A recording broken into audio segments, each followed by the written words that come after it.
గత 2-3 రోజులుగా ఉమ్మడి మహబూబ్ నగర్ జిల్లా వ్యాప్తంగా కూడా రాజకీయం చాలా రసవత్తరంగా మారినటువంటి పరిస్థితి. మహబూబ్ నగర్ కార్పొరేషన్ 60 డివిజన్లతోటి ఉన్నటువంటి కార్పొరేషన్లో మొట్టమొదటిసారిగా కార్పొరేషన్లో కాంగ్రెస్ పార్టీ తరపు నుంచి కూడా బోనీ కొట్టింది. 60 డివిజన్లో 58వ డివిజన్కి చలవగాలి రమాదేవి పోటీ చేశారు. ఎవరూ పోటీలో నిలవకపోయేసరికి ఈ డివిజన్కి సంబంధించినటువంటి పెద్దల సహకారంతో ఏకగ్రీవమైనటువంటి చలవగాలి రమాదేవి ప్రస్తుతం మనతో ఉన్నారు. వారితో మాట్లాడి మరిన్ని విషయాలు తెలుసుకునే ప్రయత్నం చేద్దాం. మేడం, ముందుగా ఆర్టీవీ నుంచి కంగ్రాచులేషన్స్. ఎట్లా ఉండేది అసలు ఈ డివిజన్లో పోటీ లేకుండా ఏకగ్రీవంగా ఎన్నుకోవడం? మొట్టమొదటిగా కాంగ్రెస్ పార్టీ తరపు నుంచి మీరు బోని కొట్టారు. ఎట్లా ఫీల్ అవుతున్నారు, ఏం చెప్తారు? అందరికీ 58 డివిజన్ ప్రజలందరికీ నా శుభాభివందనాలండి. మీరు నన్ను మా ఫ్యామిలీని నమ్మి ఏకగ్రీవంగా ఎన్నుకున్నారు. ఇది 5వ టర్మ్ మా ఫ్యామిలీ నుంచి పోటీ చేయడము. మీరందరూ ఒక డెసిషన్ తీసుకొని మా ఫ్యామిలీ అయితే మీకు మంచి చేసిందనే నమ్మకం మీకు కలిగినందుకు మేము కృతజ్ఞులమండి.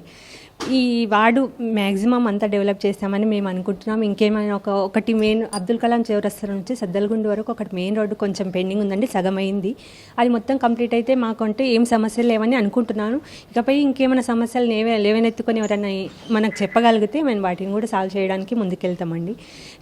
మాపై ఆదరణ కలిగి మా ప్రజల ఆదర అభిమానాలు మాపై ఉన్నందుకు పార్టీ పెద్దలకు మేము కృతజ్ఞులుగా ఉంటామండి. అంటే అన్ని రంగాల్లో ఇప్పుడు ఈ మధ్యకాలంలో అన్ని రంగాల్లో మహిళలు చాలా ముందుంటున్నారు. రాజకీయంలో కూడా చాలా ముందుంటున్నటువంటి పరిస్థితి కనపడుతుంది. ఇప్పుడు ఒక మహిళగా ఒక కార్పొరేషన్ సంబంధించిన దీంట్లో డివిజన్ కొత్తగా కార్పొరేషన్ ఏర్పడింది. ఒక మహిళగా మీరు ఎలా ఫీల్ అవుతున్నారు? రాబోయే రోజుల్లో ఈ డివిజన్ ప్రజలకి ఎట్లా అందుబాటులో ఉండబోతున్నారు?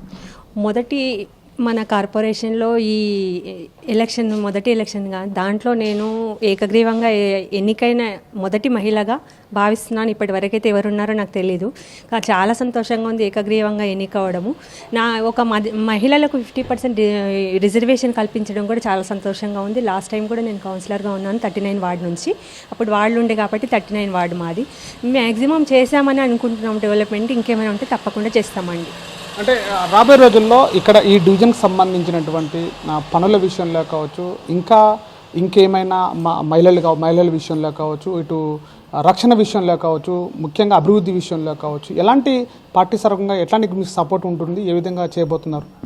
పార్టీ మ్యాక్సిమం మన రేవంత్ రెడ్డి గారు ఏమేమి అవి తెచ్చిండ్రో పార్టీని మనం ముందుకు తీసుకెళ్తున్నాము. మ్యాక్సిమం అన్ని పథకాలు అందినాయని అనుకుంటున్నాము. ఎవరికైనా ఆ పథకాలు అర్హులై ఉండి ఆ పథకాలు అందకపోతే వారికి అందించే దిశగా ముందుకెళ్తామండి. అంటే ఒక మహిళగా మీరు ఏకగ్రీవం చెప్పారు. సహజంగా వెనకాల కుటుంబము ఒక సపోర్ట్ ఉంటుంది. మీ కుటుంబంలో మీకు ఎలాంటి సపోర్టు ఉంటుంది? మీకు ఎక్కువగా మీ బ్యాక్ బోన్ లాగా ఉంటూ నడిపిస్తున్నటువంటి ఎవరున్నారు మీ? మా ఫ్యామిలీ 40 ఏళ్ల నుంచి రాజకీయాల్లో ఉందండి. ఆ అనుభవం ఒక్కటే మమ్మల్ని ముందరికి తీసుకెళ్తుంది. ప్రతి ఒక్కరు మా ఫ్యామిలీ ప్రోత్సహిస్తూనే ఉంటారు. ఎవరు నిలబడ్డా వెనకాల బ్యాక్ బోన్గా అందరు పనిచేస్తున్నారు. వారి అభిమానంతో వారి పుషప్ తోటి మేము ముందరికి వెళ్తున్నామండి. మా ఫ్యామిలీ మొత్తం ఒకటే ఉంది. సో చివరిగా ఈ డివిజన్ ప్రజలకి మీరు ఏం చెప్పబోతున్నారు? రాబోయే రోజుల్లో కొత్త కార్పొరేషను కొత్తగా మొట్టమొదటిసారి మీరే బోని కొట్టారు, ఏం చెప్తారు? చాలా సంతోషంగా ఉందండి ఇలా బోని కొట్టడము. అది కూడా మా ఫ్యామిలీకి రావడం చాలా సంతోషంగా ఉంది. మా కష్టానికి తగ్గ ఫలితం దక్కిందని అనుకుంటున్నాను. ఖచ్చితంగా ఎవరైనా వాళ్ళకి ఏమైనా ప్రాబ్లమ్స్ ఉంటే మా ఇంటి దాకా మా తలుపులు ఎప్పుడు తెరుచుకునే ఉంటాయో, ఎనీ టైం వాళ్ళు ఏ సమస్య వచ్చినా మా ఇంటికి వస్తుంటారు. ఇకపై కూడా రావడానికి అవకాశం ఉంది. వారికి ఏ చిన్న సమస్య వచ్చినా మేము ముందు నుండి నడిపిస్తామండి. ఇది 58వ డివిజన్కి సంబంధించినటువంటి ఏకగ్రీవంగా ఎన్నిక కాబడినటువంటి చలవగాలి రమాదేవి గారు చెప్పినటువంటి పరిస్థితి. ఈ డివిజన్కి సంబంధించినటువంటి 58వ డివిజన్కి సంబంధించినటువంటి గత కొన్ని సంవత్సరాలుగా ఈ యొక్క డివిజన్ ప్రజలకి సేవ చేస్తున్న మా కుటుంబం అంతా కూడా రాబోయే రోజుల్లో కూడా ఇదే మీ యొక్క ఆశీర్వాదం ఉండాలి. రాబోయే రోజుల్లో ఏ సమస్య ఉన్నప్పటికీ కూడా ఎప్పుడు మా యొక్క డోర్లు తెరిచే ఉంటాయి, ఈ ప్రజలకి సేవ చేయడానికి ముందుంటామని చెప్పేసి చలవగాలి రమాదేవి చెప్తున్నటువంటి పరిస్థితి. కెమెరా పర్సన్ నర్సింగ్తో శివాజీ, ఆర్టీవీ, మహబూబ్ నగర్ జిల్లా. అసలైన తొలి వెలుగు. ఫాలో వాట్సాప్ @తొలి వెలుగు official.